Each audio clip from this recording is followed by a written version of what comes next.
इसको नीचे कर दीजिएगा so a very good afternoon to all. So please आप इधर अब थोड़ा सा ध्यान दें. एक्चुअली हम अब रिवीजन करेंगे जो हमने लास्ट 2 डेज़ में किया है और थोड़ा सा उससे आगे जाएंगे. लेआउट्स में जो और ऑप्शंस हैं, मैप को और ज़्यादा ब्यूटीफुल या और ज़्यादा वर्कफुल कैसे बना सकते हैं वो हम देखेंगे. पर ब्रीफ में एकदम बिगनिंग से हम शुरू करेंगे जियो रेफरेंसिंग से. सो स्टेप्स फॉलो करते जाएं. अगर किसी को थोड़ा सा समस्या हो कि ये स्टेप मिसिंग है या दोबारा रिपीट करें तो दैट आई कैन डू. सबसे पहले हमने जियो रेफरेंसिंग की थी. जियो रेफरेंसिंग के लिए हमने जो पहले इंडिया का मैप था, इंडिया का मैप हमें पुट करना पड़ेगा क्योंकि बेस एक मैप चाहिए जहाँ से हमको लेटलॉन्ग मिलेंगे. तो उसके लिए हमने इंडिया का रेस्टर, बिकॉज कोई भी स्कैन फाइल, जैसा हम बार बार कहते हैं, कोई भी स्कैन फाइल जो होती है वो एक रेस्टर फाइल होती है. तो हम उसको ऐड रेस्टर से ही ओपन करेंगे. और हमारा जो फोल्डर है आज का डेस्कटॉप 23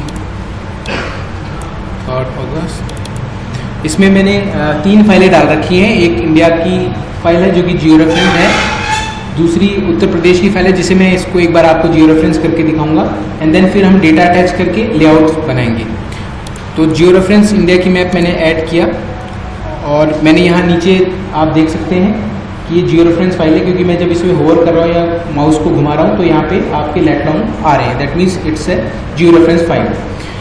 मुझे अब उत्तर प्रदेश की फाइल जियो रेफरेंस करनी है तो मैं जाऊँगा रेस्टर में जियो रेफरेंसर और जियो रेफरेंसर में अगेन जियो रेफरेंसर. ये जो विंडो है ये जियो रेफरेंसर विंडो है और इसमें मैं उत्तर प्रदेश की फाइल को ओपन करूँगा क्योंकि मुझे उसे जियो रेफरेंस करना है यूजिंग इंडिया की फाइल. तो मैं यहाँ पे ओपन रास्टर किया और सेम फोल्डर मेरा 23 अगस्त में मैंने फाइल है डाउनलोड करके और उसे ओपन किया. ये reference system, coordinate system same रहेगा जो मैंने बेस फाइल का लिया हुआ है. जो इंडिया की फाइल का जो रेफरेंस सिस्टम है, कोऑर्डिनेट सिस्टम, वही रेफरेंस सिस्टम यहाँ पे रहेगा. तो हमने WGS54 ले रखा है, वो सेम कोऑर्डिनेट सिस्टम के साथ हम आगे चलेंगे. WGS54 क्लिक करके एंड ओके. इसमें ये हमारा उत्तर प्रदेश का मैप खुल गया पर इसमें कोई लेटलॉन्ग हमको नहीं दिखाई दे रहा है. इसमें कहीं पे भी हमने लैटिट्यूड और लॉन्गिट्यूड्स नहीं लिखे हुए, इसीलिए हम इसको सिंगल इमेज जियो रेफरेंसिंग नहीं कहेंगे, हम इसे इमेज टू इमेज कहेंगे क्योंकि इस इमेज को हम इंडिया की इमेज की मदद से जियो रेफरेंस करेंगे. उसके लिए इसमें 3 ऑप्शन ही आपको उपयोग करने हैं ज़्यादातर. पहला एक तो ऐड GCP पॉइंट्स वाला याद रखना है, दूसरा ट्रांसफॉर्मेशन सेटिंग्स वाली, और तीसरा स्टेप जो होता है स्टार्ट जियो रेफरेंस. ये 3 ही स्टेप हम इसमें यूज़ करते हैं. तो सबसे पहला स्टेप है कि हम GCP पॉइंट जोड़ेंगे. कोई भी 3 GCP पॉइंट्स हम सबसे पहले इसमें ऐड करेंगे. ग्राउंड कंट्रोल पॉइंट्स हम कहते हैं. ग्राउंड कंट्रोल पॉइंट्स का मतलब हो गया कि रेफरेंस पॉइंट्स हो गए कि यहाँ पे जो पॉइंट है वही सेम रेफरेंस पॉइंट हम इंडिया के मैप पे भी लगाएंगे. तो पहला GCP पॉइंट मैं सहारनपुर के ऊपर कोने में ऐड कर रहा हूँ एकदम टॉप पे. और मैंने यहाँ जैसे क्लिक किया ये नया डायलॉग बॉक्स पॉपअप होता है. इसमें मेरे से लैटिट्यूड लॉन्गिट्यूड कंप्यूटर पूछ रहा है, बट क्योंकि इस मैप पे कहीं पे भी लैटिट्यूड लॉन्गिट्यूड नहीं लिखा हुआ तो मैं यहाँ पे लैटिट्यूड लॉन्गिट्यूड फिल करने में नहीं भर सकता क्योंकि आई डोंट नो कि वहाँ का लैटिट्यूड लॉन्गिट्यूड क्या है. इसलिए मुझे फ्रॉम मैप कैनवास में जाना पड़ेगा. फ्रॉम मैप कैनवास क्लिक करते ही मेरे को इंडिया के मैप पे ले जाएगा जहाँ से मैं इसका रेफरेंस पिकअप करूँगा. तो फ्रॉम मैप कैनवास पे क्लिक करते ये मुझे इंडिया के मैप पे ले आया. अब मुझे वो सेम पॉइंट आइडेंटिफाई करना है जो मैंने उत्तर प्रदेश पे लगाया था. तो मैंने सहारनपुर के टॉप मोस्ट कॉर्नर पे लगाया था. वो सेम पॉइंट में यहाँ पे भी क्लिक कर देता हूँ. क्लिक करते ऑटोमेटिक ये फिलअप हो जाता है लैटिट्यूड लॉन्गिट्यूड एंड देन हम ओके क्लिक कर देते. एक पॉइंट हो गया. अब हमें 2 पॉइंट और चाहिए. तो ऐसे पॉइंट हमें चाहिए जो मैंने कल भी बताया था, शार्प एजेस हों, जो बहुत ही इजीली विजिबल होते हैं. तो यहाँ पे सबसे डाउन, सबसे नीचे वाला जो पॉइंट है उत्तर प्रदेश का, वहाँ पे क्लिक मैंने किया. Again same process from map canvas. यहाँ पे उत्तर प्रदेश के मैप में गया. अगर वो नहीं दिख रहा है तो आप इस हैंड का यूज़ करके पैन कर सकते हैं. इसको पैन ऑप्शन कहते हैं और पैन करके आप सेम जगह पे आ सकते हैं. ये वाला पॉइंट है और इसे सेलेक्ट करने के लिए हमको एक बार विंडो चेंज करनी पड़ती है क्योंकि सेम विंडो के साथ वो विंडो पीछे चली जाती है. फिर अगेन फ्रॉम मैप कैनवास किया और ये पॉइंट सेम पॉइंट पे क्लिक कर दिया और क्लिक करके अपने आप लैटिट्यूड लॉन्गिट्यूड ले लिया. Then again okay. और एक और पॉइंट ले लेते हैं हम, this one, 3rd point. Click किया फ्रॉम मैप कैनवास और ये मैप पे नहीं दिख रहा है तो अगेन पैन करके हम वहाँ पे ले आएंगे. ये पॉइंट है लगभग एंड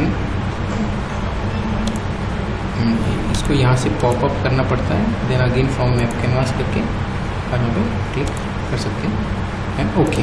तो हमने 3 पॉइंट ले लिए हैं, लेकिन 3 पॉइंट के बाद भी यहाँ पे एरर शो नहीं कर रहा है। दैट मीन्स कि कंप्यूटर अभी अपने आप ऑटोमेटिक पॉइंट्स को पिक करने में असंभव है, अभी नहीं कर पा रहा हो। तो इसके लिए हमको ट्रांसफॉर्मेशन सेटिंग्स में जाना पड़ेगा और यहाँ पे चेक करना पड़ेगा कि कौन कौन सी ट्रांसफॉर्मेशन टाइप है। जनरली यही रहेंगी, बेसिक्स के लिए यही है। थोड़ा एडवांस अब जाएंगे देन आप डिफरेंट ट्रांसफॉर्मेशन सेटिंग्स या रीसैम्पलिंग मेथड सेलेक्ट कर सकते हैं। आउटपुट रास्टर फाइल देनी पड़ेगी, कहाँ पे आप इसको सेव करना चाहते हैं। तो मैं इसी फोल्डर में यूपी के नाम पे इसको सेव कर देता हूँ एंड ओके। फिर मैं एक 4th पॉइंट और लेता हूँ, से इस कोने में ले लेता हूँ फ्रॉम मैप कैनवास और इसको थोड़ा छोटा करके दिस इज द पॉइंट और यहाँ पे क्लिक कर दिया ओके। तो यहाँ पे रेजिडुअल अब आपको शो होने लग गया। तो ये रेजिडुअल बहुत कम होना चाहिए, जितना कम होगा ये रेजिडुअल उतना ही अच्छा है, उतना ही अच्छी जियो रेफरेंसिंग आप कर पाएंगे, उतना एरर कम रहेगा। जैसे ही रेजिडुअल शो हो जाता है उसके बाद आप स्टार्ट जियो रेफरेंसिंग कर सकते हैं। स्टार्ट जियो रेफरेंसिंग करने के बाद तुरंत, बहुत अगर फास्ट प्रोसेसर है तो तुरंत हो जाएगा, अगर स्लो प्रोसेसर है थोड़ा सा दिखाएगा आपको कि प्रोसेसिंग चल रही है।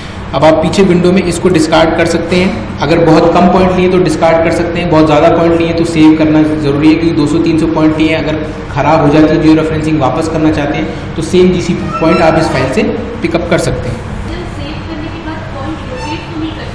नहीं मैम, लोकेट ये सेम फाइल आपको खोलनी पड़ेगी। सेम फाइल खोलेंगे तो ये ऐड फ्रॉम जीसीपी टेबल हो जाते हैं, तो सेम जगह आपको करेंगे, क्योंकि इस मैप का ये मैप जो है 0 से लेके जो हमारे सिंपल XY कोऑर्डिनेट सिस्टम चलता है उस पर बना हुआ है, तो वो पॉइंट इसमें सेम रहेंगे। अगर 1000 है या 1050 है उस पर 1050 रहेगा और जीसीपी पॉइंट उसी कोऑर्डिनेट में उसी के रेफरेंस में जोड़े जाते हैं। जैसे आप ये नीचे देखिए X, ये X है और Y जो शुरू का है, तो ये हमेशा सेम रहेगा। नहीं, मैप पे भी लोकेट होगा, क्योंकि इस मैप का रेफरेंस चेंज नहीं होगा, ये रास्टर फाइल है तो ये रेफरेंसेस चेंज होंगे ही नहीं। तो ये डिस्कार्ड भी कर सकते हैं, अगर बहुत कम पॉइंट लिए हैं, ज़्यादा लिए तो सेव कर सकते हैं। देन अब आप देखेंगे यहाँ पे कि ये जो फाइल है यूपी वाली एकदम एक्यूरेटली इंडिया के उसी जगह आके लोकेट हो गई है जहाँ पे कि उत्तर प्रदेश लोकेटेड है। अब जो सेकेंड स्टेप है डिजिटाइजेशन स्टेप है। डिजिटाइजेशन के लिए अब हमको इंडिया का, क्योंकि हम उत्तर प्रदेश के कोई 5 डिस्ट्रिक्ट बना के देखेंगे, तो हम नीचे जो इंडिया का मैप दिख रहा है इसको हटा सकते हैं। इसका हमको अब कोई उपयोग नहीं है, तो हम इसको राइट क्लिक करके और रिमूव कर देते हैं ओके। केवल हमें उत्तर प्रदेश, अब इसमें से हम कोई भी 5 डिस्ट्रिक्ट डिजिटाइज करते हैं। हम शुरू के ये ऊपर वाले 5 डिस्ट्रिक्ट की कोशिश करते हैं डिजिटाइज करने की। तो अभी तक तो ये रेस्टर फॉर्म में है, कंप्यूटर से खाली एक कलर पिक्चर के फॉर्म में देख पा रहा है और सिर्फ ये जान पा रहा है अब, क्योंकि जियो रेफरेंस कर दिया है कि इस पर ये पॉइंट पे ये लैटिट्यूड है, ये लॉन्गिट्यूड है। But still computer is not able to identify कि ये सहारनपुर है या ये आप बनारस है, ये आइडेंटिफाई अभी नहीं कर पाए। उसको आइडेंटिफिकेशन कराने के लिए हमको डिजिटाइज करना पड़ता है, कंप्यूटर को ब्लॉक बना के देना पड़ता है कि ये सहारनपुर है। तो उस प्रोसेस को हम डिजिटाइजेशन कहते हैं। और उसको स्टार्ट करने के लिए हम लेयर में जाएंगे, क्रिएट न्यू लेयर और न्यू शेप लेयर। एक तरीके से उसी तरीके से जैसे टोपो शीट पे हम एक नया बटर पेपर रख रहे हैं, तो layer is a new butter paper जो हम उसके ऊपर बिछा रहे हैं। और न्यू शेप लेयर करते हैं, वो पूछेगा किस तरीके की आपको डिजिटाइजेशन करनी है, पॉलीगन बनाना है, पॉइंट बनाना है, लाइन बनाना है। पॉइंट और लाइन अभी हमने नहीं बनाया, अभी फिर देखेंगे इसके जस्ट बाद। तो हम सबसे पहले, क्योंकि एरिया हमें आइडेंटिफाई करना है, एरिया इज अ पॉलीगन, तो हम उसको पॉलीगन पे क्लिक करेंगे। देन उसके बाद में हमको उस मैप के साथ जो मैप बना रहे हैं उसकी जो टेबल पीछे बनती है ऑटोमेटिकली, उसमें क्या क्या फील्ड्स रखने हैं वो फील्ड्स हम यहाँ पे ऐड करेंगे।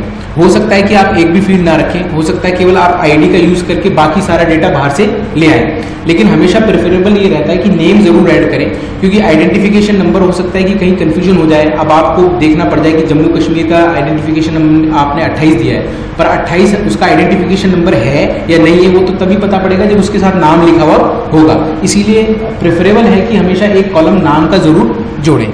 तो उसको जोड़ने के लिए नेम में आप यहाँ पे डिस्ट्रिक्ट हैं क्योंकि, तो डिस्ट्रिक्ट नेम कर देते हैं और टेक्स्ट में रहेगा नाम तो, और कैरेक्टर्स कितना उसका बिट कितने कैरेक्टर का होगा वो वर्ड वो देखते हैं। 80 है, बहुत काफ़ी बड़ा है। और ऐड टू एट्रीब्यूट लिस्ट करेंगे तो यहाँ पे जुड़ गया। अब जो टेबल पीछे बैकग्राउंड में बनेगी उसमें आईडी रहेगा और डिस्ट्रिक्ट नेम रहेगा, और इसको हम ओके करेंगे तो ये पूछ रहा है वो फाइल जो बना रहे हैं आप लेयर उसको कहाँ सेव करनी है, तो आप सेम फोल्डर में रखिए। ये चीज़ ध्यान रखिए, मैंने जैसे सेव क्लिक किया, मैं काम कर रहा था डेस्कटॉप में 23 अगस्त में, और मैंने जैसे भी सेव क्लिक किया ये कहाँ पे आ गया। ये चीज़ बहुत गलती होती है और हम ज़्यादातर इसी में कंफ्यूज होते रहते हैं। हम सेव कहीं और करना चाहते हैं और सेव वो कहीं और जाके हो जाता है, और वो यहाँ पे देखा जाता है। जैसे आपने ओके क्लिक किया, आप ये ज़रूर चेक करें कि वो सेव कहाँ कर रहा है उसको, ठीक। तो यहाँ पे मैंने वापस अपने फोल्डर में आता हूँ डेस्कटॉप, और 23 अगस्त यहाँ पे मेरा फोल्डर चल रहा है, इसमें मैं इसको डिस्ट्रिक्ट का नाम दे देता हूँ। और ये जो फाइल बन रही है ये शेप फाइल होती है, .shp इसका फॉर्मेट होता है। और जब भी आप ओपन कभी करना चाहेंगे, चाहे आप इस QGIS में ओपन करें, चाहे आप ArcView में ओपन करें, ArcGIS में ओपन करें, Illusion में ओपन करें, किसी भी सॉफ्टवेयर में ओपन करें, ये ध्यान रहे कि वेक्टर फाइल .shp फॉर्मेट में होगी और आपको उसको .shp खोलना है। उसके बाद 4 फाइलें और बनती है, .dbf, .shx बनती है, .prj बनती है। उन फाइल से हमको मतलब नहीं, लेकिन हाँ अगर आपको कोई बोलता है कि मैं शेप फाइल आपको देना चाहता हूँ, मेरे पास इंडिया की शेप फाइल है और मैं आपको कॉपी कराना चाहता हूँ, तो सिर्फ शेप फाइल मत लीजिएगा, उसके बाद 4 जो सपोर्टिंग फाइल्स होती हैं वो ज़रूरी हैं। कॉपी जब भी होंगी तो चारों फाइलें कॉपी होंगी, लेकिन जब खोलना होगा तो सिर्फ शेप फाइल खुलेगी। तो ये ध्यान, कई बार क्या होता है कि हम कहते हैं कि आप मुझे इंडिया की फाइल दे दीजिए या किसी और स्टेट की फाइल दीजिए, तो मैं खाली शेप फाइल कॉपी कर लेता हूँ, लेकिन वो फिर खुलेगी नहीं। क्यों नहीं खुलेगी? क्योंकि उसकी सपोर्टिंग फाइल में वहीं पर ही छोड़ के आ गया। तो सपोर्टिंग फाइल्स को भी कॉपी करके हमेशा रखना होता है। सेव करेंगे तो यहाँ पर एक नया लेयर जुड़ गया है जो कि एक वेक्टर लेयर है, ये रेस्टर लेयर है। दोनों में डिफरेंस नज़र आ रहा है, इसमें पिक्सल्स बने हुए हैं, ये शो करता है कि एक रेस्टर फाइल है, इसमें पिक्सल्स नहीं है, इसका मतलब ये एक वेक्टर फाइल है। हाँ, ये जो फाइल आप देखेंगे किस तरीके से बनती है, ये आप देखिए, जो डिस्ट्रिक्ट का मैंने एक फाइल बनाया था उसके साथ में ये 4 फाइलें और बनी है, 4 नहीं 5 फाइलें बनी है। .dbf, .prj, .gpg ये सिर्फ QGIS में बनती है। ये डिस्ट्रिक्ट की जो कैट फाइल है ये भी इसी में बनती है, ArcGIS में नहीं बनती है। और ये डिस्ट्रिक्ट की शेप फाइल है, तो ये वाली, ये SHX नहीं, शेप फाइल खुलेगी, ये वाली फाइल खुलेगी, शेप फाइल खुलेगी। तो .shp जिसका फॉर्मेट होगा वही फाइल खुलेगी। ये लेकिन 4 फाइलें जब आपको कॉपी करनी हो तो हमेशा आप इन चारों, ये 5 फाइलों को आप हमेशा सेलेक्ट कीजिए और फिर कॉपी कीजिएगा, तभी ये जाएगी किसी और फोल्डर में या किसी और कंप्यूटर में। देन हम वापस इसमें आते हैं, तो ये हमें ये एक नई लेयर जुड़ गई है जो कि एक वेक्टर फाइल है। अब हमें इसकी एडिटिंग स्टार्ट करनी है, तो एडिटिंग स्टार्ट करने के लिए यहाँ पे टॉगल बटन है जो कि पेंसिल से शो होता है, येलो कलर की पेंसिल से। अभी ये सारे जो और आइकन से ये सारे ऑफ हैं, आप देख रहे हैं ये सारे ऑफ हैं। जैसे ही मैं इसको क्लिक करूंगा ये सारे ऑन हो जाते हैं, दैट मीन्स एडिटिंग ऑन हो गई है। और अब मैं इसमें बना सकता हूँ, जो भी मैं पॉलीगन बनाना चाहता हूँ तो मैं पॉलीगन बना सकता हूँ। ये न्यू सर वेक्टर फाइल में क्या होता है कि जो जिसमें डेटा स्टोर होता है, डेटा स्टोर फॉर्मेट वो पिक्सल्स के फॉर्म में होता है, लेकिन जो वेक्टर फाइल में होता है उसमें XY के कोऑर्डिनेट के फॉर्म में होता है। तो रेस्टर फाइल में क्या प्रॉब्लम है कि उसको जितना जूम करेंगे ना आपको फिर ख़राब होती जाती है, मतलब उसके पिक्सल्स फट जाते हैं जिसको कहते हैं, और पिक्सल्स साफ दिखने लगते हैं, चीज़ें मतलब डिमॉर्फ हो जाती हैं। जबकि वेक्टर में क्या है, आप कितना भी जूम कर देंगे वो एकदम वैसे ही फाइन क्वालिटी में नजर आएगी। दूसरी चीज़ कि जब आप डेटा अटैच करना चाहते हैं पिक्सल में, तो जैसे उत्तर प्रदेश की फाइल है, ये रेस्टर फाइल है। अब इसमें आपको पिक्सल दिख रहे हैं, बहुत सारे छोटे छोटे पिक्सल दिख रहे हैं। तो मैं अगर ये चाहता हूँ कि उत्तर प्रदेश की पॉपुलेशन में इसमें फीड करूँ, तो मेरे को वो पॉपुलेशन हर एक पिक्सल में फीड करनी पड़ेगी, तब जाके ये एक कलर में नजर आएगा। जबकि वेक्टर में क्या है, एक बार बाउंड्री जब मैंने बना दी तो उस बाउंड्री के अंदर वो सारा एक कलर ही फिल होता है, तो प्रोसेसिंग के लेवल पे फर्क हो जाता है। अब मैं चाहता हूँ इसको डेंसिटी फिल करूँ, तो मेरे को हर एक डॉट की, हर एक पिक्सल की डेंसिटी देनी पड़ेगी, तब जाके ये एक फाइल, एक पूरा डिस्ट्रिक्ट का डेंसिटी दिख पाएगी। पॉलीगन में क्या होगा यार, जो आपकी वेक्टर फाइल है उसमें एक यूनिट ही उसको मानता है, उसको एक सिंगल यूनिट मानता है। तो ये डिफरेंस हो जाता है, फाइन क्वालिटी का हो जाता है और डेटा इनपुट का हो जाता है, और डेटा एनालिसिस के लेवल पे भी फर्क है, वो भी हम कोशिश करेंगे देखने की। तो मैं इसको अब डिजिटाइज करूँगा। मैंने स्टार्ट एडिटिंग कर लिया है और ये न्यू पॉलीगन है, पहला पॉलीगन ऐड कर रहा हूँ, या कोई भी नया पॉलीगन ऐड करेंगे तो आप इसी से ही करेंगे, ऐड फीचर जिसको कहेंगे। और ये इसको मूव करने का, अगर गलत बन जाए तो उसको खिसकाने के लिए, और ये नोड्स ये आगे एक एक करके हम देखेंगे। पहले तो नया पॉलीगन मैं बनाता हूँ, एक नया ऐड फीचर करता हूँ। तो सबसे पहले सहारनपुर बना रहा हूँ, तो एक जगह से कहीं से भी आप स्टार्ट कर सकते हैं, फिर लेफ्ट क्लिक करते रहेंगे, एट द एंड आप राइट क्लिक करेंगे। तो ये सहारनपुर मैंने बनाना शुरू किया। उतना ज़्यादा फाइन मैं बता रहा हूँ अभी नहीं बना पाएंगे क्योंकि थोड़ा टाइम की कमी रहेगी। यहाँ पे लाके मैं फिर इसको राइट क्लिक कर देता हूँ।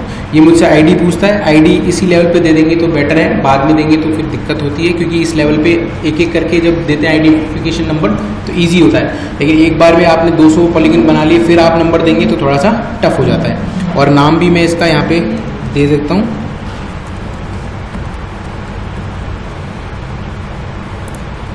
तो ये एक पॉलीगन बन गया। अब मुझे इसका एक एडजेसेंट पॉलीगन बनाना है। मुझे 5 पॉलीगन बनाने क्योंकि तो उसका ये नीचे वाला जो पॉलीगन है, ये डिस्ट्रिक्ट का नाम अगर मुझे कोई बता सकता है, दिख विजिबल नहीं है, सहारनपुर के नीचे मुजफ्फरनगर। तो ये मुजफ्फरनगर अब मुझे डिजिटाइज करना है। इसके लिए सबसे एक बीच में स्टेप और आएगा, सेटिंग और स्नैपिंग ऑप्शंस। ये स्नैपिंग ऑप्शंस हम इसलिए करते हैं ताकि 2 पॉलीगन के बीच में गैप ना रहे। अगर स्नैपिंग ऑप्शन मैं ऑन नहीं करूँगा तो 2 पॉलीगन के बीच में गैप होने का चांसेस बना रहता है। तो स्नैपिंग ऑप्शंस क्लिक करेंगे और इसको हम करंट लेयर, जो लेयर क्लिक कर रखी है उसके साथ में ऑन कर देंगे। टू वर्टेक्स, टू सेगमेंट और वर्टेक्स सेगमेंट, लाइन के बीच में जोड़ना है, सिर्फ वर्टेक्स पे जाके जोड़ना है या कहीं पे भी जुड़ सकता है उसके लिए, पर ज़्यादातर बेटर रहता है वर्टेक्स करते हैं।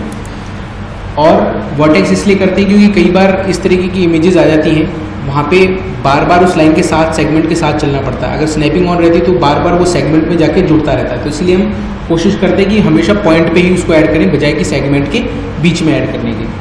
और यहाँ पे टॉलरेंस लिमिट है कि कितनी दूरी में जब आए वो, उसकी जब कर्सर जो है उस पॉइंट से कितनी दूरी पे आए कि वो अपने आप उसको कैच कर ले, तो ये टॉलरेंस लिमिट कहलाती है। इसको मैं 0.1 से शुरू करता हूँ, पर ये एडजस्टेबल होती है अकॉर्डिंग टू योर प्रोजेक्ट। आप जो जिस पे काम कर रहे हैं उसके अकॉर्डिंगली इसको एडजस्ट किया जाता है। ओके, अब देखिए जैसे मैं इसके पास ले जा रहा हूँ, यहाँ पे मेरा कर्सर है, इस वाले वर्टेक्स को देखिएगा, ये वाला जो वर्टेक्स है मैंने कर्सर यहाँ रखा है। जैसे जैसे धीरे धीरे ऊपर ले जा रहा हूँ और ये यहाँ आके देखिए वो हाईलाइट हो गया, उससे नीचे वो हाईलाइट नहीं हो रहा था। मतलब इसकी टॉलरेंस लिमिट इतनी है। यहाँ पे कहीं पे भी मैं क्लिक करूँगा तो वो जाके उसी वर्टेक्स में अपने आप जुड़ जाएगा, ठीक है। तो गैप वो नहीं बनने देता। तो मैंने यहाँ से शुरू किया क्लिक, और अगेन हर एक नोड पे जो ऑलरेडी बना हुआ है वर्टेक्स उस पर भी हमको दोबारा क्लिक करना पड़ेगा। जैसे ही इसकी रेंज में आया फिर अगेन क्लिक, इसकी रेंज में आया फिर क्लिक, देन क्लिक, और फिर बाकी का जो है वो सिंपल जो प्रोसीजर था जैसे ऊपर वाला हमने डिजिटाइज किया था, सेम उसी प्रोसेस के साथ ये डिजिटाइज होके और यहाँ पे आके राइट क्लिक, इसका आईडी 2 और ये मुजफ्फरनगर। तो 2 पॉलीगन बन गए और बाकी 3 पॉलीगन मैं जल्दी से और बना देता हूँ सेम प्रोसेस को यूज़ करते हुए।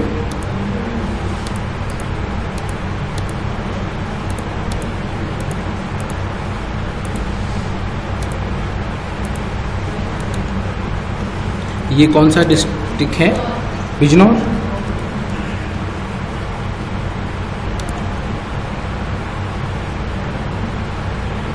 ये देखिए यहाँ पे थोड़ा सा एरर शो कर रहा है, गैप है, लेकिन बहुत बारीकी से अगर आप डिजिटाइज करेंगे तो हमेशा ठीक रहेगा।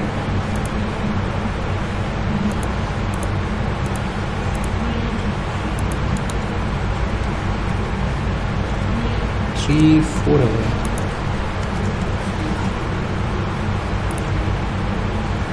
एंड ये लास्ट वन।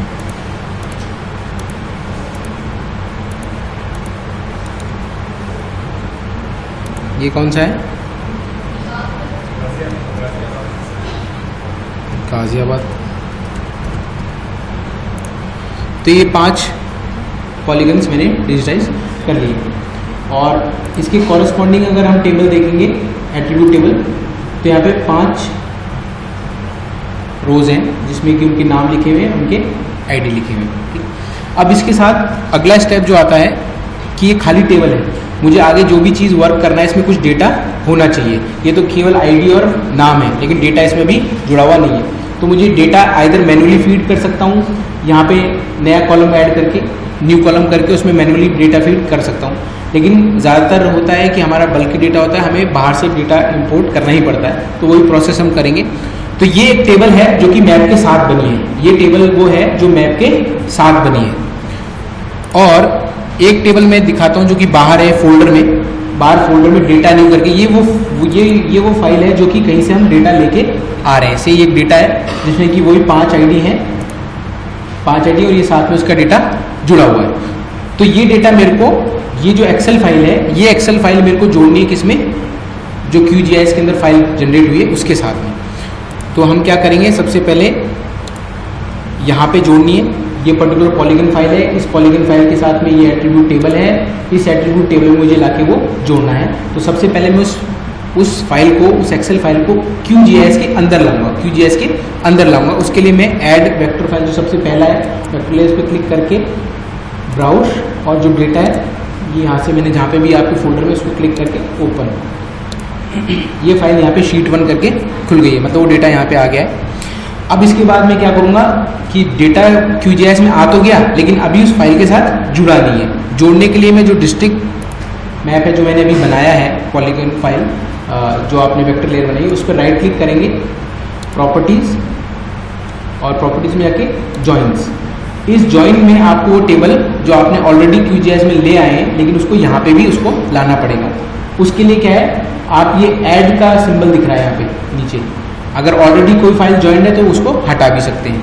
तो हमको नया जॉइंट बनाना है, तो यहाँ पे प्लस करेंगे प्रेस, देन शीट 1 ऑटोमेटिकली, ये शीट 1 का नाम है यहाँ पे जो हम फाइल लेके आए थे बाहर से, वो सेम फाइल यहाँ पे नजर आ रही है। और ये कह रहा है कि उस शीट 1 का सीरियल नंबर जो है, उस शीट का जो कि एक्सेल फाइल थी, उसका सीरियल नंबर जो है वो हमारी जो पॉलीगन के साथ जो फाइल बनी है उसके आईडी के साथ मैच कर रहा है। तो serial number of excel file matches with ID number of attribute table, ये चीज़ देखनी, वो दोनों सेम होनी चाहिए, जो कॉरस्पॉन्डिंग होनी चाहिए, कि वहाँ पे अगर मुजफ्फरनगर का 2 नंबर है तो उस टेबल में भी उसका 2 ही नंबर होना चाहिए। ये करने के बाद में ओके करेंगे एंड देन अगेन ओके। तो अब इसके साथ हम इसकी फिर एट्रीब्यूट टेबल खोल के देखेंगे, तो आप देखेंगे डेटा जुड़ गया। उसके बाद जो एक्सेल फाइल में जो सारा डेटा था वो सारा का सारा इसमें आके अटैच हो चुका है। अब अगला स्टेप आता है कि डेटा अटैचमेंट हो गया। अब हमें इसे क्लोरोप्लेथ का मैप बनाना है, इस पर हमको डॉट मैप बनाना है या इसके डायग्राम्स बनाने हैं, उसका मतलब रिप्रेजेंटेशन करना है डेटा का।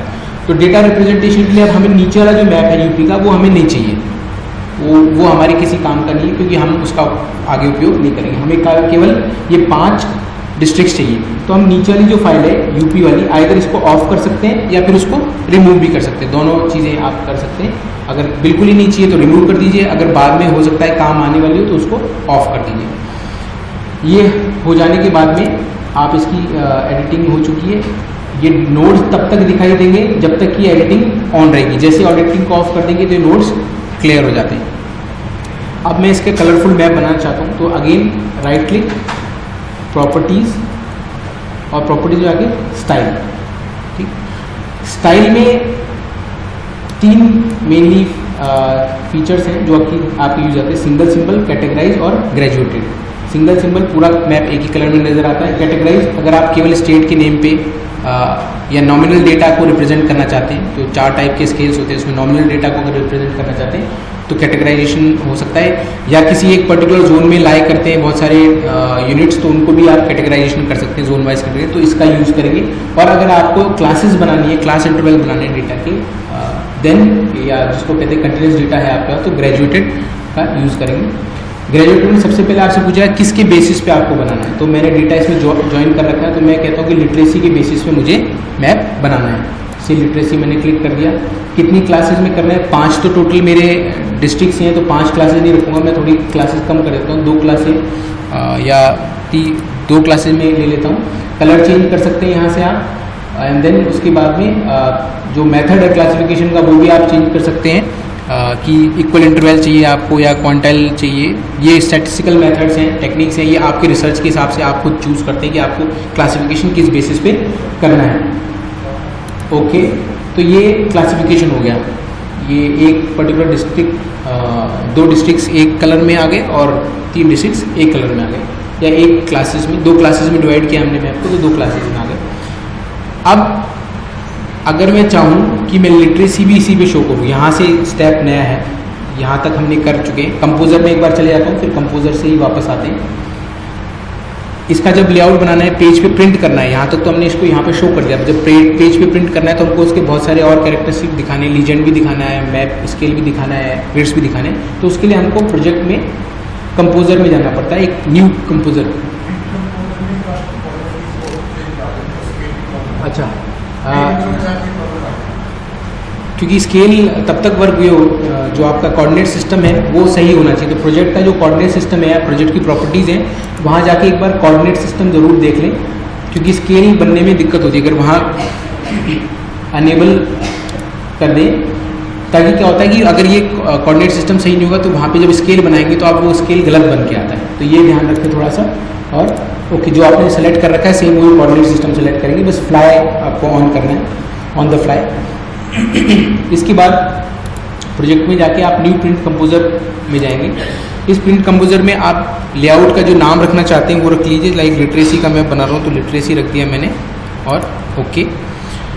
इसमें आपको ऑप्शंस क्या मिलेंगे, पेज पे आपको किस तरीके से सजाना है, पेज पे आपको मैप किस तरीके से सजाना है, वो जो आपको दुनिया के सामने जो लेके जाना है वो यहीं पे है।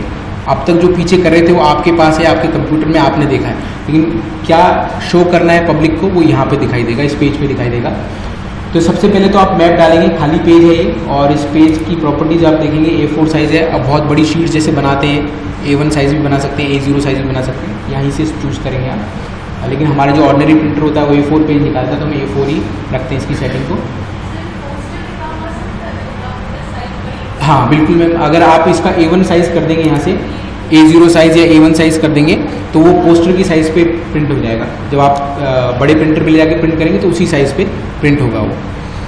तो हम इसको A4 साइज़ करते हैं। यहाँ पे सबसे पहले हमारा काम है मैप डालना, क्योंकि मैप के ही साथ बाकी चीज़ें जुड़ी हुई हैं। लीजेंड का कोई मतलब नहीं है अगर मैप नहीं है, स्केल का कोई मतलब नहीं है अगर मैप नहीं है। तो सबसे पहला काम है मैप जोड़ना। तो ऐड न्यू मैप ये सिंबल है, और यहाँ से जितने एरिया में डालना है उतने एरिया को ड्रैग कर लीजिए। ये मैप आपका यहाँ शो गया। इसको मूव करने के लिए ये जो ऑप्शन है, जस्ट मैप ऐड मैप के ऊपर मूव आइटम कंटेंट, तो उसको क्लिक करेंगे तो उसको कहीं एडजस्ट करना है, आप उसको एडजस्ट कर सकते हैं। साइज़ कम छोटी आपके माउस का जो स्क्रॉलर होता है, स्क्रॉलर को घुमा के आगे पीछे करके साइज़ को बड़ा छोटा कर सकते हैं, या आपको जो स्केल होता है आइटम प्रॉपर्टीज़ में ये जो स्केल आ रहा है इसको भी चेंज करेंगे तो बड़ा और छोटा मैप हो जाएगा। अब मैं सेकंड थिंग इसकी लीजेंड डालता हूँ। ऑप्शंस यहाँ पे अवेलेबल है नीचे, लीजेंड, और जितने एरिया में लीजेंड डालना है उतने एरिया को सिलेक्ट कर लीजिए। ये यहाँ पे लीजेंड आ गया। लीजेंड की प्रॉपर्टी जो है यहाँ पे थोड़ी सी समस्या ज़्यादातर यहाँ पे हो रही थी। इस लीजेंड में बहुत सारी ऐसी चीज़ें लिखी हुई है जो हमको नहीं चाहिए, बदलनी है। तो वो आप क्या है कि ऑटो अपडेट, तो जैसा पीछे मेन विंडो में दिखेगा वो सारी चीज़ें उठा के यहाँ पे डाल देगा अगर ऑटो अपडेट रहेगा। तो आपको मैनुअली डालना है तो सबसे पहले तो ऑटो अपडेट को हटाना पड़ेगा। ऑटो अपडेट को हटाने के बाद में आपको इसमें से जो जो चीज़ नहीं चाहिए, जैसे ये सब ग्रुप्स के नाम लिखे हुए हैं इसमें, जैसे ये जो लिखा हुआ है आपका से शीट 1 लिखा हुआ है, ये हटाना है, यूपी लिखाना है, हटाना है। तो आप उन चीज़ों को यहाँ से सेलेक्ट कीजिए और ये माइनस कर दीजिए, इसमें से सेलेक्ट कीजिए और इसको माइनस कर दीजिए। ये चीज़ें करने से क्या है, और आप थोड़ा सा देखेंगे यहाँ पे डिस्ट्रिक्ट लिखा हुआ है, ये डिस्ट्रिक्ट लिखा हुआ है। ज़्यादातर लोग चाहते हैं कि ये डिस्ट्रिक्ट भी ना हो, तो इसका सब ग्रुप होता है। इसका जो सब ग्रुप है, ये सब ग्रुप आ रहा है अभी, तो इसीलिए वो दिख रहा है। ये डिस्ट्रिक्ट जो लिखा हुआ है, दिस इज अ सब ग्रुप ऑफ ये जो लीजेंड जो मेन फाइल है, तो आप इसको हिडन कर दीजिए। हिडन कर देंगे तो वो भी हट जाएगा। तो ये सारी लीजेंड की प्रॉपर्टी जो है यहीं से ही चेंज होगी। जैसे आप लीजेंड को क्लिक करेंगे, आइटम प्रॉपर्टीज़ पे जाएंगे और उसके अंदर में ये जहाँ पे भी ऑटो अपडेट को बंद कर देंगे, और मैनुअली आप जो जो हटाना चाहते हैं, जोड़ना चाहते हैं, वो यहाँ से कर सकते हैं। ये करने के बाद हमारा दूसरा काम है कि हम स्केल ऐड करें। यहीं पे है स्केल, जस्ट लीजेंड के नीचे स्केल है, यहाँ पे क्लिक करेंगे तो स्केल आ गया। और स्केल के ऑप्शंस भी आपको यहाँ पे अवेलेबल हैं।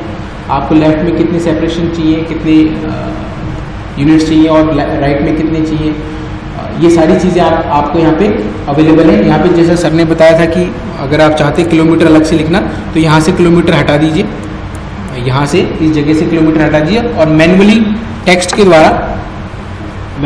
के द्वारा ये जो टेक्स्ट का ऑप्शन है, ये यहाँ पे टेक्स्ट, उसके द्वारा यहाँ पे नीचे अलग से किलोमीटर आप लिख सकते हैं। ये QGIS इधर लिखा हुआ है, इसको किलोमीटर कर दीजिए। फ़ॉन्ट को थोड़ा सा बढ़ा सकते, फ़ॉन्ट वाले ऑप्शन जहाँ पे भी आप लिखने का कार्य करेंगे उसकी जस्ट नीचे फ़ॉन्ट का ऑप्शन अवेलेबल रहता है, और इसका विंडो को थोड़ा सा एडजस्ट करना पड़ता है। ये जो चीज़ देख रहे हैं आपका इसका बॉक्स जो है छोटा है तो किलोमीटर दिख नहीं रहा, तो आप इसको ड्रैग करके बढ़ा सकते हैं जितने एरिया में आपको डालना है। और इसको सेंटर वगैरह सब यहीं से ही इसी के नीचे यहाँ पे सेंटर हो। और फॉन्ट और बढ़ाना चाहते हैं तो आप बढ़ा सकते हैं, और जहाँ प्लेस करना है उठा के आप प्लेस करिए। फिर एक और चीज़, ग्रिड्स नहीं दिखाई दे रही और कोऑर्डिनेट्स नहीं दिखाई दे रहे, तो वो सेम मैप को सिलेक्ट कीजिए। अगर मैप को सिलेक्ट नहीं करेंगे तो सारे ऑप्शंस नहीं आएंगे। मैप जब सेलेक्ट होगा उसी का ग्रिड होता है, उसी का लीजेंड होता है, उसी का स्केल होता है। तो इसलिए जब भी कोई चीज़ डालनी है तो map should be selected, map selected होना चाहिए। और आइटम प्रॉपर्टीज़ में इसी में देखिए आपको ग्रिड मिलेंगे। यहाँ पे नीचे जाइए, यहाँ पे ग्रिड्स दिख रहा है, यहाँ पे देखिए ये ग्रिड्स है। ग्रिड्स जो लाइनें हैं वो डालने के लिए, तो जैसे आप क्लिक करेंगे, कोई ग्रिड नहीं है अभी, नई ग्रिड ऐड करनी है तो ऐड ग्रिड। और कितना इंटरवल रखना है, जो आपका यूनिट अगर बड़ा है, वर्ल्ड है, तो उसमें आप 10-10, 15-15 डिग्री का अंतर रख सकते हैं। बहुत छोटे डिस्ट्रिक्ट में है तो 1 डिग्री का, और अगर बिल्कुल विलेज लेवल का है तो 0.15 15 मिनट का या 10 मिनट का इंटरवल रख सकते हैं। तो मैं यहाँ पे लगभग 1 डिग्री का इंटरवल रखने की, या 0.5 डिग्री का इंटरवल रखता हूँ, क्योंकि ऑप्टिमम रहेगा जहाँ तक मेरा ख्याल है। तो 0.5 डिग्री का इंटरवल मैंने रखा है, या 30 मिनट्स कह सकते हैं इसको, 30 मिनट्स का इंटरवल मैंने रखा है। और अब इसके चारों ओर आपको वो नहीं नज़र आ रहा है कि यहाँ पे क्या वैल्यू है, लैटिट्यूड की क्या वैल्यू है, लॉन्गिट्यूड की क्या वैल्यू है, तो उसको हम कोऑर्डिनेट्स कहते हैं। ग्रिड्स तो हमने डाल दिए, कोऑर्डिनेट्स नहीं डाले। तो ग्रिड्स के बाद में हम नीचे और जाएंगे तो हमको कोऑर्डिनेट्स दिखेंगे। उस कोऑर्डिनेट्स में जस्ट ड्रॉ कोऑर्डिनेट पे हमको क्लिक करना है। क्लिक करते ही यहाँ पे कोऑर्डिनेट्स लिखे हुए आ गए।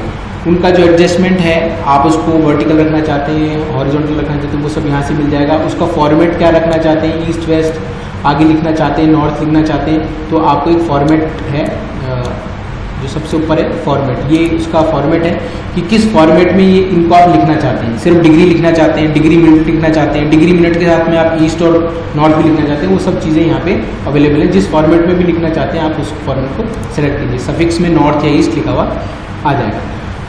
तो इस तरीके से लगभग ये मैप आपका जो लेआउट है वो पूरा हो गया। लेकिन अब आती है कि मैं लिटरेसी, यहाँ से थोड़ा सा स्टेप नया है, कुछ नहीं किया जी। नॉट टू स्केल नहीं था, कैसे आया? क्योंकि हमने लेट लॉन्ग दे दिया उसको, लेट लॉन्ग दे दिए तो वो कैलकुलेशन ऑटोमेटिकली कंप्यूटर स्केल का बना हुआ हो, नहीं ज़रूरी नहीं है।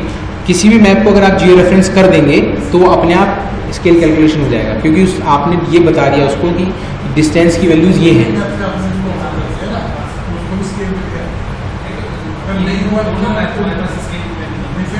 दोनों नहीं, अगर किसी एक में लैटिट्यूड लॉन्गिट्यूड होना चाहिए, स्केल होना हो कोई बात नहीं, पर लैटिट्यूड लॉन्गिट्यूड, क्योंकि स्केल का जनरेशन कैसे करते हैं, स्केल का जनरेशन लैटिट्यूड लॉन्गिट्यूड के बेसिस पे ही होता है। तो अगर लैटिट्यूड लॉन्गिट्यूड होगा तो स्केल ऑटोमेटिकली जनरेट करेगा, हम मैनुअली करते हैं उसको, कंप्यूटर से ऑटोमेटिकली जनरेट कर लेता है। बस लैटिट्यूड लॉन्गिट्यूड होना चाहिए, बस जियो रेफरेंस्ड मैप होना चाहिए, इसीलिए हम जियो रेफरेंस करते हैं कि ये रहे। अदरवाइज तो बाकी और चीज़ें तो डिजिटाइजेशन विदाउट जियो रेफरेंस भी कर सकते हैं, जैसे कई बार बच्चों से गलती से हो भी गया है। लेकिन क्या है कि जियो रेफरेंस इसलिए ज़रूरी है कि हमारा मैप जो है ऑटोमेटिकली आ जाए, स्केल जो है वो ऑटोमेटिकली आ जाए। अब जो इशू आता है वो ये आता है कि हम सिंपल मैप्स बहुत कम बनाते हैं, कॉम्प्लेक्स मैप ज़्यादा बनाते हैं कि हम एक साथ कई चीज़ें उसमें दिखाएं। जैसे सिर्फ लिटरेसी दिखा रहे हैं तो मैं इसके साथ डेंसिटी भी दिखाना चाहता हूँ, या इसके ऊपर बार ग्राफ या पाई चार्ट भी दिखाना चाहता हूँ। तो ये सारे ऑप्शंस के लिए वापस हमको मेन विंडो में जाना पड़ेगा। कंपोजर को हम मिनिमाइज़ कर देते हैं, यहाँ पे आ जाते हैं। अब इसमें चाहता हूँ कि ये लिटरेसी तो मुझे नज़र आ रही है, शायद ये लिटरेसी भी बनाया था मैंने, तो लिटरेसी तो मुझे नज़र आ रही है। अब मैं चाहता हूँ कि इसी पे मैं डेंसिटी भी दिखाऊँ, डेंसिटी भी दिखाऊँ। तो उसके लिए क्या ऑप्शन है कि ये ऐसे सेम 2 मैप रखने पड़ेंगे। तो एक जैसे आपके 2 बटर पेपर है, एक बटर पेपर पे लिटरेसी बना लिया, दूसरे बटर पेपर पे आपने डेंसिटी बना दिया और दोनों बटर पेपर को रख दिया, ओवरलैप कर दिया, तो आपको दोनों चीज़ें दिखाई देंगी। तो वो करने के लिए क्या है कि इस मैप की कॉपी बनानी पड़ेगी आपको। ये जो डिस्ट्रिक्ट मैप है जिसमें मैंने लिटरेसी डाल रखी है, इसकी कॉपी बनानी पड़ेगी। तो उसके लिए कॉपी बनाने के लिए क्या करेंगे, इस पर क्लिक और राइट क्लिक करने के बाद में सेव एज, और सेव एज में यहाँ पे खाली इसका पाथ डालना है कि आप इसको सेव कहाँ करना चाहते हैं। तो ब्राउज करके मैं उसी फोल्डर में 23 अगस्त में इसको मैं कर देता हूँ कॉपी ऑफ डिस्ट्रिक्ट, और ये एक बार बन जाएगा तो आपको बार बार कॉपी करने की ज़रूरत नहीं पड़ेगी, आप उसके ऊपर मल्टीपल कितनी भी फाइलें बना सकते हैं। तो अब यहाँ पे दो फाइलें हो गई, एक तो डिस्ट्रिक्ट हो गई और एक कॉपी ऑफ डिस्ट्रिक्ट हो गई। अभी कॉपी ऑफ डिस्ट्रिक्ट दिख रहा है इसलिए नीचे वाली फाइल नहीं दिख रही है। जब इसको ऑफ कर देता हूँ तो दिखने लगती है, जब इसको ऑन कर देता हूँ तो वापस नीचे वाली फाइल नहीं दिखती है। तो यही चीज़ हमको जब दो डेटा को रिप्रेजेंट करना है उसमें यही चीज़ करनी पड़ेगी। ऊपर वाली जो लेयर है उसकी ट्रांसपेरेंसी रखनी पड़ेगी, नीचे वाली लेयर चाहे ओपेक हो सकती है, लेकिन अगर ऊपर वाली लेयर को आपने ओपेक कर दिया तो नीचे वाली लेयर नहीं दिखेगी। तो नीचे वाली लेयर ओपेक हो सकती है, ऊपर वाली ट्रांसपेरेंट रखनी पड़ेगी। तो नीचे वाली लेयर तो हमने प्रिपेयर कर रखी है, ये लिटरेसी की हमने ऑलरेडी प्रिपेयर कर रखी है। ऊपर वाली लेयर जो है सिंगल कलर में और ब्लू कलर में है, हम इसको थोड़ा ट्रांसपेरेंट कलर में डालेंगे। तो हम इसमें राइट क्लिक करते हैं, प्रॉपर्टीज़, स्टाइल्स में जाएंगे और अगेन हम ग्रेजुएटेड कलर करते हैं। और वो हमने क्योंकि लिटरेसी पे बनाया था तो इसको मैं डेंसिटी पे बना देता हूँ, डेंसिटी पे। और क्लासेस भी इसकी भी मैं 2 कर देता हूँ, दो क्लासेस में डिवाइड कर देता हूँ। हाँ, अब क्या है कि ये कलर भी जो है, मैं एक बार आपको दिखाता हूँ, ये इसको दूसरा कलर करते हैं, अप्लाई। अब ये कलर भी क्या है, ट्रांसपेरेंट नहीं है, तो नीचे वाली लेयर नहीं दिख रही है, जबकि है, जबकि आप देख रहे हैं कि यहाँ पे वो लेयर अवेलेबल है, लेकिन दिख इसलिए नहीं है क्योंकि ये ओपेक है। आप जब इसको हटाते हैं, इसको हिडन करते हैं तो ये दिखने लगती है। तो इसके क्या तरीका है, एक तो तरीका ये है कि या तो ऊपर वाली जो लेयर है इसकी ट्रांसपेरेंसी को बढ़ा दिया जाए, लेकिन ट्रांसपेरेंसी को अगर हम बढ़ाते हैं तो कलर में दिक्कत आती है। ऊपर वाला ब्राउन कलर है, नीचे का ब्लू कलर है, तो अच्छा रिप्रेजेंटेशन बन के नहीं आता है। तो उसके लिए हम शेडिंग्स जो हम यूज़ करते हैं, लाइन की शेडिंग्स यूज़ करते हैं या और पैटर्न्स यूज़ करते हैं, वो पैटर्न्स हमको डालने पड़ेंगे। उसके लिए हम क्या करेंगे, इसमें डबल क्लिक करेंगे, इसकी प्रॉपर्टीज़ में जो स्टाइल की प्रॉपर्टीज़ आ गई वहाँ पे जाने के बाद ये जो कलर्स इनको चेंज करेंगे। इस पर आप जब डबल क्लिक करेंगे, मैं यहाँ पे क्या है, सिंपल फिल की जगह लाइन पैटर्न डालता हूँ, लाइन पैटर्न जो कि शेड्स होती हैं। और शेड्स डालने के बाद में ये पहला 45 डिग्री के एंगल पे मांग रहा है और डिस्टेंस जो है 5 का गैप है, कितनी दूरी पे लाइन रहेगी। मैं इसको थोड़ा कम कर देता हूँ,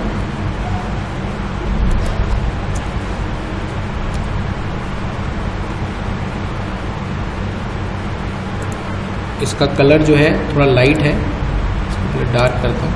तो ये पैटर्न बनेगा, 45 डिग्री के एंगल पे लाइन्स आएंगी, वो इस तरीके से नजर आएंगी। तो मैं इसको ओके करता हूँ। तो ये पहले वाला ऊपर वाला तो मैंने बदल दिया है, इस तरीके से कर दिया। दूसरे वाले को भी मैं थोड़ा बदल देता हूँ, डबल क्लिक करूँगा, अगेन इसकी जो कलर है, पहले तो इसको कलर को थोड़ा डार्क कर दीजिए और सिंपल फिल की जगह पे यहाँ पे लाइन पैटर्न कर देते हैं। और लाइन पैटर्न में पिछली बार 45 डिग्री पे थी लाइन्स, मैं इस बार इनको 90 डिग्री पे कर देता हूँ, खड़ी हुई लाइन्स हो जाएंगी। और 5 के इंटरवल पे हैं, थोड़ा सा कम कर देता हूँ, मतलब जितना भारी कम ज़्यादा डेंसिटी के बेसिस पे अगर आप करना चाहते हैं। डिस्टेंस कम करेंगे तो उतनी भारी हो जाएगी, जितना कम करेंगे उतना स्पार्स हो जाएगी। And then okay, apply, okay. तो अब देखिए दो डेटा एक साथ रिप्रेजेंट हो रहे हैं। नीचे वाली फाइल जो कलर्ड फाइल है उसमें आपकी लिटरेसी शो हो रही है और जो शेडेड पोर्शन है उससे आपका डेंसिटी शो हो रही है। तो दो डेटा एक साथ शो हो रहे हैं। अब इसके साथ, अब इसमें मैं चाहता हूँ कि तीसरा डेटा और शो करूँ। अब तीसरा डेटा शो करने के लिए लाइन तो मैंने यूज़ कर ली और मैंने नीचे का कलर भी यूज़ कर लिया, तो ग्राफ्स का या डायग्राम्स का हम यूज़ कर सकते हैं। इसके ऊपर तीसरी लेयर जो है ग्राफ डायग्राम की आ सकती है, वो आप इसके साथ ही कर सकते हैं, वो आप इसके साथ ही कर सकते हैं। उसमें आपको नीचे वाले को मॉडिफाई करना या दूसरी लेयर लाने की जरूरत नहीं है। जो सबसे ऊपर वाली लेयर है खाली उस पर राइट क्लिक कीजिए, प्रॉपर्टीज़ में जाके यहाँ पे डायग्राम्स हैं, ठीक है, डायग्राम्स पे क्लिक कीजिए, डिस्प्ले डायग्राम। क्या बनाना चाहते हैं हम? पाई चार्ट बनाना चाहते हैं, ठीक है।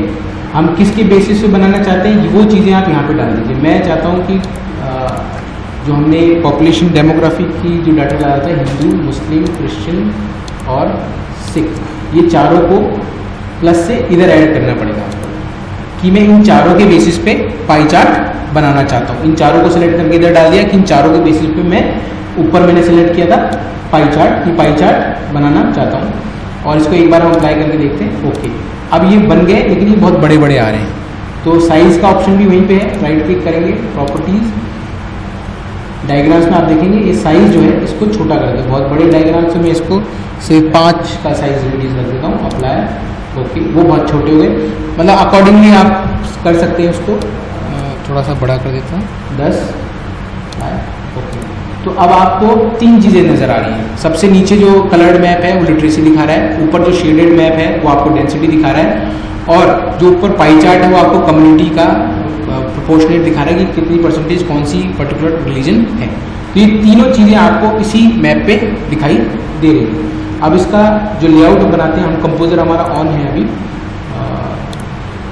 ये कंपोजर में गए तो कंपोजर में हम देखेंगे, एक बार रिफ्रेश करना पड़ेगा इसको, ये आ गया। तो इसका लीजेंड जो है ऑटो अपडेट नहीं था, मैंने ऑटो अपडेट ऑफ कर दिया था तो इसलिए अपडेट नहीं हुआ, वरना क्या होता, ये ऑटोमेटिकली जो लेयर्स जोड़ी है मैंने वो यहीं पे, जैसे मैं देखिए अब ऑटो अपडेट करता हूँ ये सारी लेयर्स अपने आप जुड़ गई। तो आप ये तीनों चीज़ों का जो विवरण है, इसके बारे में जो डिस्क्रिप्शन है वो आप यहाँ पे देख सकते हैं। तो ये एक तरीका है कि आप मैप को कितने से कितना अच्छा और बना सकते हैं, क्योंकि एक पेज पे कितना ज़्यादा डेटा आप एक ही जगह, अब इसमें हमने तीन चीज़ों का डेटा डाल दिया। अब पाई चार्ट की जगह अगर बार चार्ट बनाना है तो वो ऑप्शन वहीं पे ही अवेलेबल है, लेकिन पाई और बार में से एक चीज़ एक ही बार में बनेगी, आइदर पाई बना सकते हैं या बार। तो यहाँ पे पाई की जगह आप हिस्टोग्राम अगर कर देंगे तो ये हिस्टोग्राम बन जाएंगे। तो इस तरीके से आप कर सकते हैं। और मेरे हिसाब से आई होप यहाँ तक सर कंप्लीट हो चुका है, किसी को कोई डाउट है? अब नेक्स्ट जो स्टेप है वो पॉइंट और लाइन का है, क्योंकि हमने अभी एक पॉलीगन की लेयर बनाई है, अभी तक हमने लाइन और पॉइंट नहीं बनाया। तो वो एक तरीके से और एडिशन है, क्योंकि इसी लेयर पे हम ऐड करेंगे पॉइंट और लाइन भी जो है वो हम इसी लेयर पे ही ऐड करेंगे। उसके लिए क्या करते हैं कि ये सब चीज़ें पहले थोड़ा सा ऑफ कर देते हैं ताकि थोड़ा क्लैरिटी दिखने लग जाए। और हम क्या है, अपना जो पुराना यूपी का मैप है जो कि अभी यहीं पे रिमूव नहीं किया था उसको यहाँ पे ले आते हैं। अब मैं चाहता हूँ कि इनके जो डिस्ट्रिक्ट हेडक्वार्टर्स हैं उनको प्लेस करूँ, जो 5 मैंने डिस्ट्रिक्ट्स बनाए हैं उनके डिस्ट्रिक्ट हेडक्वार्टर्स में पुट करूँ। तो उसके लिए अगेन नई लेयर बनानी पड़ेगी, क्योंकि पॉलीगन एक अलग फाइल है और पॉइंट के लिए अलग फाइल है और लाइन के लिए अलग फाइल है। Create layer, new shape layer, और इस बार मैं ले रहा हूँ पॉइंट, क्योंकि मुझे डिस्ट्रिक्ट हेडक्वार्टर प्लेस करना है। उसका नाम उसमें क्या चीज़ जो कैपिटल्स होंगे या डिस्ट्रिक्ट हेडक्वार्टर होगा उसका मुझे नाम भी देना है, तो यहाँ पे नाम वही दे देता हूँ, हेडक्वार्टर लिख देता हूँ। और हेडक्वार्टर टेक्स्ट ही रहेगा एट्रीब्यूट। तो यहाँ पे इस जो पॉइंट मैप है, पॉइंट मैप के साथ 2 एट्रीब्यूट जुड़े रहेंगे, आईडी और हेडक्वार्टर, जो कि नाम लिखा जाएगा। ओके करेंगे, वो मुझसे पूछ रहा है कि क्या नाम दूँ उस फाइल का, तो मैं इसमें लिख देता हूँ पॉइंट मैप लिख देता हूँ, क्योंकि हम पॉइंट मैप बना रहे हैं। सेव। अब यहाँ पे देखिए कि आपका एक पॉइंट मैप ऐड हो गया है, ठीक। और मैं पॉइंट लगाना शुरू करता हूँ। एक चीज़ और इसमें हम देखेंगे, लेयर्स का शिफ्ट, मैं पॉइंट्स लगाना शुरू करता हूँ इसमें। इसको पॉइंट लगाने के लिए इसको क्लिक करेंगे पॉइंट मैप को, और ये एडिटिंग स्टार्ट करेंगे। वहाँ पे पिछली बार यहाँ पे पॉलीगन बना हुआ रहा था, लेकिन यहाँ पे पॉइंट्स बने हुए हैं। तो मैं 5 पॉइंट लगाऊंगा, टेंटेटिवली रैंडमली लगा रहा हूँ, मुझे एग्जैक्ट पोजीशन नहीं पता है। तो जैसे सहारनपुर में क्लिक कर दिया, सेम आईडी रख दिया, सहारनपुर शॉर्ट में लिख दिया, ओके। फिर मैंने मुजफ्फरपुर का लगा दिया। अब आप देख रहे हैं कि वो दिख नहीं रहे, मैंने 2 पॉइंट लगाए लेकिन वो दोनों पॉइंट दिखे नहीं। ये ज़्यादातर गलती हमसे होती रहती है, और फिर हम इसमें कंफ्यूज आते हैं, पॉइंट को 10 बार 20 बार लगाते हैं, बार बार मिटाते हैं, लेकिन फिर भी वो नहीं दिखता है। इसका यहाँ पे थोड़ा सा ध्यान देने की ज़रूरत है कि पॉइंट मैप जो है वो सबसे नीचे दबा हुआ है। पॉइंट मैप की जो लेयर है वो सबसे नीचे दबी हुई है, जबकि इसको अगर दिखना है पॉइंट को तो ये सबसे ऊपर होना चाहिए। तो आपको कुछ नहीं करना है, इस पॉइंट मैप को उठा के ड्रैग करके सबसे ऊपर ले आना है। जैसे आप सबसे ऊपर लाएंगे तो ये पॉइंट आपको नज़र आ गए। तो ज़्यादातर लेयर्स के साथ बहुत बड़ी प्रॉब्लम ये होती है कि हम बना लेते हैं पर हमें दिखती नहीं है। क्यों? क्योंकि वो लेयर कहीं नीचे चली जाती है, हम इधर ध्यान देते नहीं, हम उसको वहीं पे खोजते रहते हैं, बार बार लगाते हैं, बार बार मिटाते हैं, लेकिन फिर भी हमको नहीं दिखती। क्योंकि वो लेयर जो है, लेयर का अरेंजमेंट बहुत ज़रूरी है, लेयर का अरेंजमेंट बहुत ज़रूरी है। अब जैसे ये शेडेड पोर्शन ऊपर आ रहा है, अगर मैं इस शेडेड पोर्शन को नीचे कर देता हूँ, इसके ड्रैग करके नीचे कर देता हूँ, तो शेडेड पोर्शन नहीं दिखेगा, कलर दिखेगा। क्यों? क्योंकि शेडेड लेयर सबसे नीचे चली गई है। तो ये हमें थोड़ा सा ध्यान रखना पड़ता है। ये पॉइंट्स कुछ ऐसे हैं जो वैसे मायने नहीं रखते हैं लेकिन बहुत दिक्कत देते हैं, आधा घंटा खराब कर देते हैं। तो ये हमने 2 पॉइंट लगाए और फिर मैं अगेन फिर पॉइंट कंटिन्यू करता हूँ। तीसरा पॉइंट लगा दिया, थर्ड ये था मेरे हिसाब से, कौन सी डिस्ट्रिक्ट थी ये, बिजनौर। ओके, फिर क्लिक किया,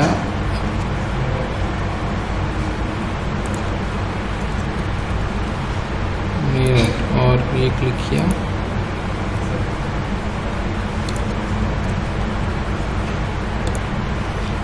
तो ये पॉइंट मैप भी मैंने लगा दिया। अब पॉइंट मैप लगने के बाद में ज़्यादातर पॉइंट मैप का जो यूज़ रहता है वो बफरिंग का रहता है।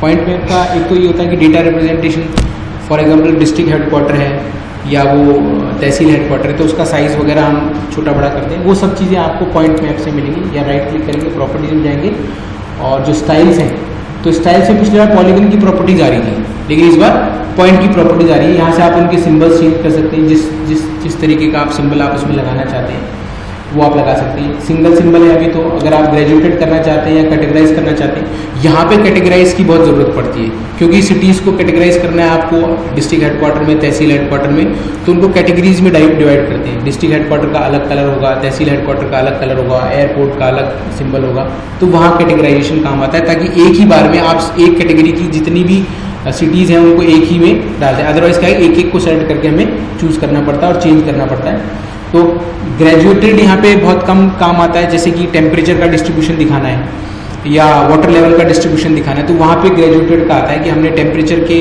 डेटा ऐड कर दिया सिटीज़ के साथ में, क्योंकि ज़्यादातर जो भी हमें डेटा मिलता है टेम्परेचर का वो हमें हर स्टेशन वाइज मिलता है, और स्टेशन एक पॉइंट होता है, एक साइट होती है, तो पॉइंट फॉर्म में हमको डेटा मिलता है। और फिर हम क्या करते हैं, उन सारी स्टेशंस को टेम्परेचर के हिसाब से कैटेगराइज करना चाहते हैं कि जिसमें बहुत ज़्यादा टेम्परेचर है वो लाल से दिखे, जिसमें बहुत कम टेम्परेचर है वो ब्लू से दिखे। इस तरीके से कैटेगराइजेशन वहाँ पे भी ग्रेजुएशन काम आता है, कैटेगराइजेशन ग्रेजुएशन काम आता है, क्योंकि वहाँ पे वैल्यू के थ्रू हम दिखा रहे हैं, वहाँ टेम्परेचर के बेसिस पे या किसी न्यूमेरिकल वैल्यू के बेसिस पे हम उसका डिवीजन कर रहे हैं, तो वहाँ पे ग्रेजुएशन काम आता है। और कैटेगराइजेशन जहाँ पे नॉमिनल होगा, डेटा नॉमिनल होगा, डिस्ट्रिक्ट हेडक्वार्टर या तहसील हेडक्वार्टर, उस तरीके से। फिर इसमें जो इसका जो अगला फीचर है, बफर सर्च शुरू करें, तो जो दूसरा काम, एक तो ये होता है कि रिप्रेजेंटेशन के पॉइंट्स जो होते हैं रिप्रेजेंटेशन के काम आते हैं। दूसरा ये होता है कि उसके बफर बनाने की कितनी दूरी में, फॉर एग्जांपल हम चाहते हैं कि वाराणसी एक पॉइंट साइट हो गई है, और उस पॉइंट साइट के मैं चाहता हूँ कि 200 किलोमीटर तक का एरिया सेलेक्ट करूँ कि इसके इस पॉइंट से 200 किलोमीटर के चारों, तो वहाँ पे आता है जो काम, वो आता है बफरिंग, उसे हम कहते हैं बफर बनाना। एक पॉइंट के या लाइन के चारों ओर एरिया सेलेक्ट करना, जितना भी आप चाहते हैं कि मैं 200 किलोमीटर एरिया सेलेक्ट करूँ या 300 किलोमीटर एरिया सेलेक्ट करूँ, वो कहलाता है बफरिंग।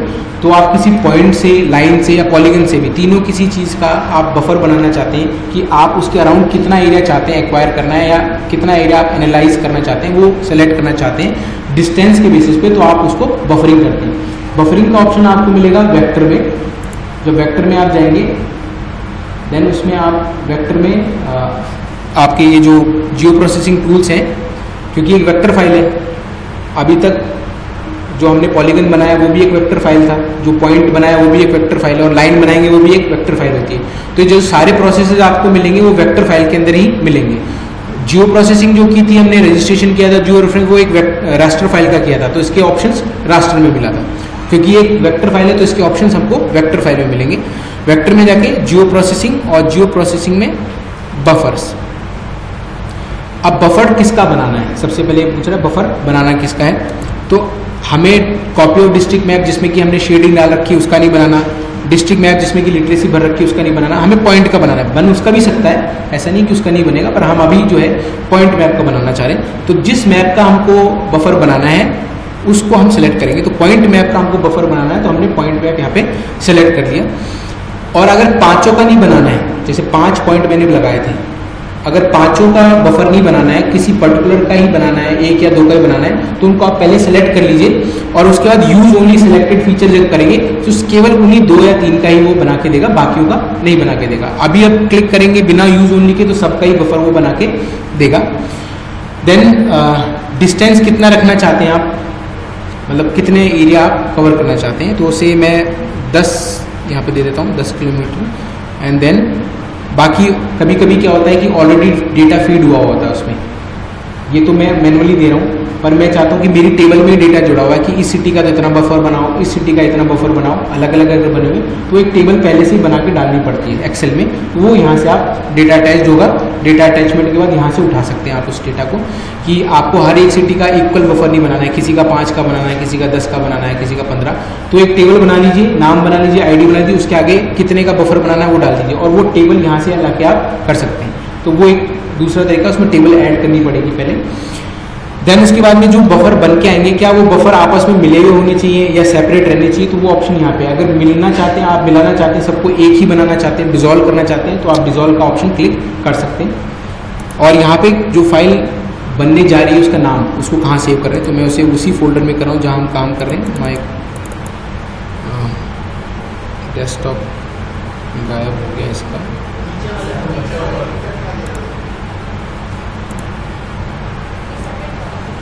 कहाँ पे है ये,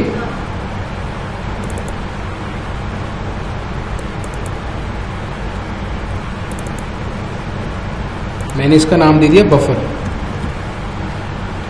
सेव, तो बफर नाम से सेव होगा। ओके,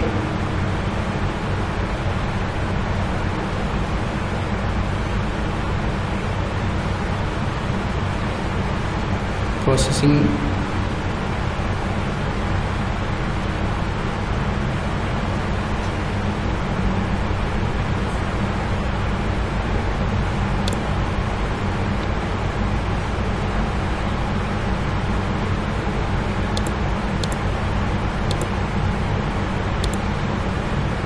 बफर बन के नहीं आया, एक सेकंड।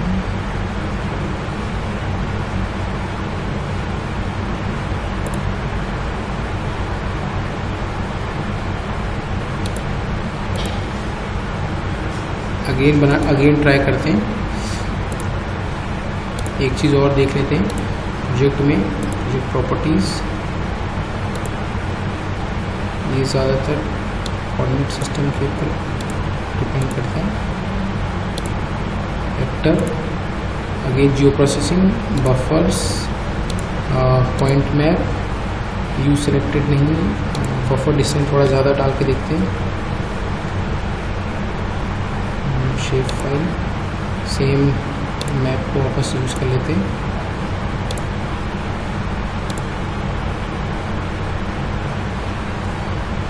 कुछ इशू है क्योंकि ये प्रोसेस कर नहीं रहा है, ये खाली उसको दिखा रहा है।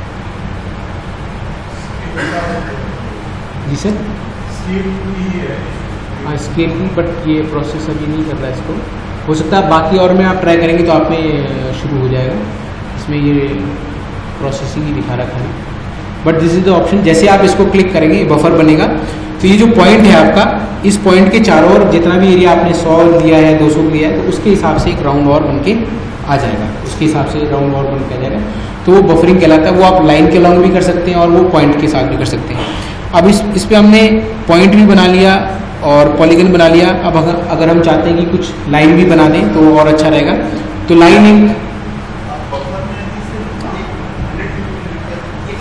एक नहीं आएगी, हर पॉइंट के चारों ओर 100-100 किलोमीटर के आएंगे।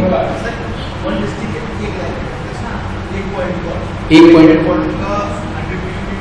हाँ एक राउंड आएगा। डिवाइड मतलब अलग अलग में, तो उसी में ऑप्शन था डिस्टेंस फील्ड जो है ना, वो आप अलग अलग डाल दीजिए। ये एक सेकंड, ये यहीं पे तो ऑप्शन है 5। पहले हम 5 रिंग्स बना रहे थे इसमें, segments to approximate 5 with distance of 400 या 10, वो उसको करके, वरना अदरवाइज बाकी जो और माइन्यूट अगर क्लासिफिकेशन है तो ये इस टेबल में डालेंगे। वो राउंड में बनेगा क्योंकि बफर जो बनता है वो, क्योंकि पॉइंट राउंड है तो उसके चारों ओर ही एकदम सेम डिस्टेंस में बनेगा। अगर लाइन जैसे कर्व कर रही है तो उस लाइन के अलॉन्ग उसी हिसाब से बनेगा। पॉलीगन जैसा उसका शेप है उसी के अलॉन्ग ही बनेगा। बफर जो आउटर बाउंड्री होती है उससे उतने ही डिस्टेंस में बनता है, तो शेप वो हमेशा उसी में रहेगा।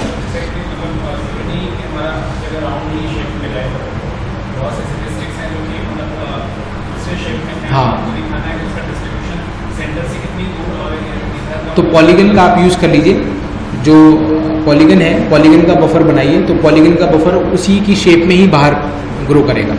पॉलीगन का जो बफर होता है वो उसी शेप में आउट ग्रो करता है। फिर इसके बाद हम लाइन पे आते हैं। हमने पॉइंट देख लिया कि पॉइंट मैप होता है, सेम सिमिलर तरीके से हम लाइन का मैप भी बनाते हैं। Layer, create new shape layer, और इस बार हम लाइन सेलेक्ट कर लेते हैं और उसे हम फिर अगेन, क्योंकि रोड होगी या कैनाल होगी तो उसी का नाम देंगे, तो इसलिए हम नेम हमेशा नेम तो रखते हैं। ऐड एट्रीब्यूट लिस्ट, ये दो चीज़ें रहेंगी उसके साथ भी, रोड के मैप के साथ या जो कैनाल के मैप बनाएंगे, ID and name and okay. और वो पूछेगा किस नाम से सेव करना है, तो लाइन मैप के नाम से हम उसको सेव कर रहे हैं एंड देन सेव। तो ये एक लाइन मैप का नया जो पॉलीगन है वो जुड़ गया है, नई लेयर जुड़ गई है लाइन मैप के नाम से। और हम इसकी एडिटिंग स्टार्ट करेंगे। एडिटिंग स्टार्ट करने के बाद उसमें पॉइंट आ रहे थे, इसमें लाइन बनी हुई आ रही है। हम क्लिक करेंगे, जैसे जैसे लाइन जहाँ से बनानी है हम उसको डिजिटाइज कर देंगे। से हमने ये लाइन इस तरीके से बना दी, से पहली लाइन है और हमने कर दिया NH24 बना दिया इसको, ओके।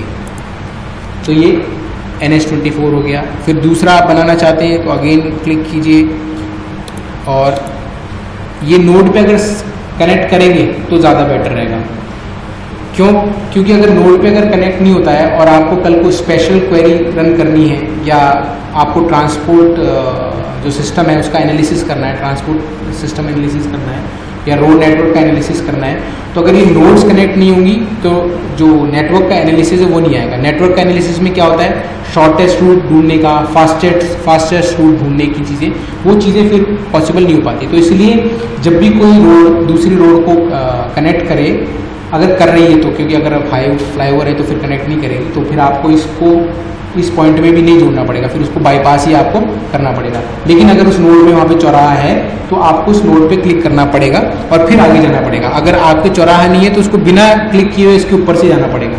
दोनों में फ़र्क है, क्योंकि जब फिर स्पेशल क्वेरी रन करते हैं, जो हम देखते हैं हमारे गूगल मैप में, या जब यूज़ करते हैं हम QGIS साइजिक मैप्स हो गए या गूगल मैप्स हो गए, तो जब हमको रूट्स दिखाता है वो रूट्स उसी बेसिस पे दिखाता है। अगर नोड्स हैं वहाँ पे, चौराहा है तो चौराहा बनाइए, नोड पे क्लिक कीजिए, अगर नहीं है तो उसको बाईपास करिए, तभी स्पेशल क्वेरी वो सही रन कर पाएगा।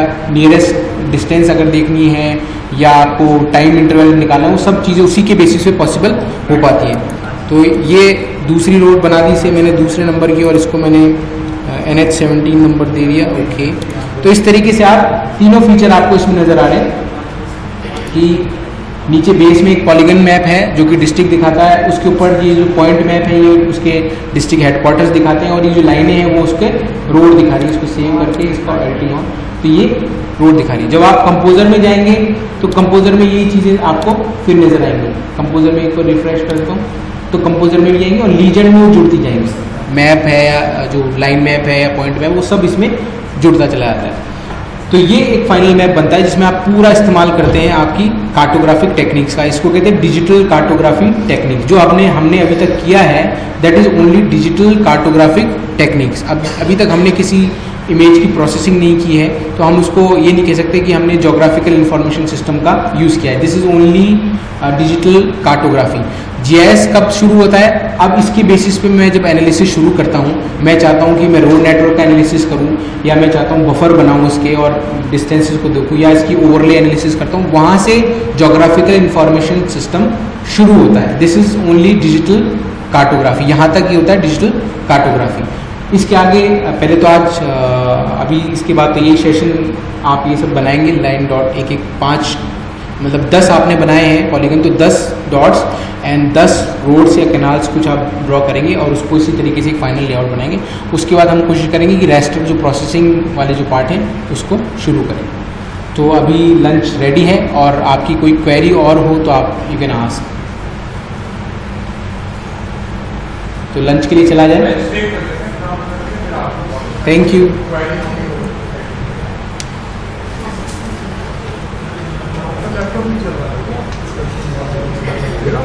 मेरा डेटा उसको